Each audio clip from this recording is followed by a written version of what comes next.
ভাইয়া দাঁড়াও দাঁড়াও এখানে। ভাইয়া ভাইয়া এই দোকানে। আচ্ছা ঠিক আছে চল।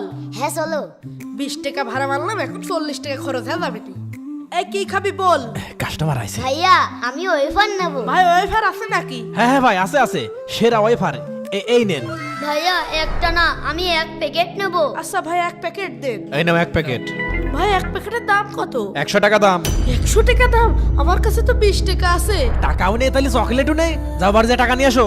না ভাইয়া আমি এই চকলেট খাবোই। আমি এই চকলেট কালকে টিফিনে স্কুলে নিয়ে যাব। ভাই বাকি দেয়া যায় না? মামু বাড়ির আবদার, আই যাও টাকা নিয়ে আসো। আপনার টাকা রয়েছে। মনে চল। ভাইয়া দাঁড়াও।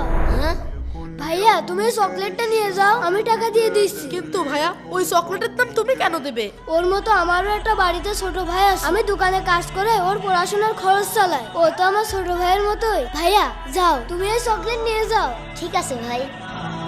নাও নিয়ে যাও। ওই ছেলেটা খুব ভালো তাই না রে? এই দাঁড়াও কেন? জি উস্তাদ। তোমার কি টাকা পয়সা বেশি হয়ে গেছে? বিরাট দানশীল হয়ে পড়ছো দেখছি। ভাই আমি বিরাট দানশীল হয়ে যাইনি, তবে আল্লাহ তাআলা আমাকে যেটুক দিয়েছে সেটুকের থেকে আমি দান করার চেষ্টা করব। আর হিংসা না করে শুকরিয়া আদায় করুন। আল্লাহ আপনাকে দান কর্ণে আল্লাহ বানিয়েছে, ফকির বানাননি।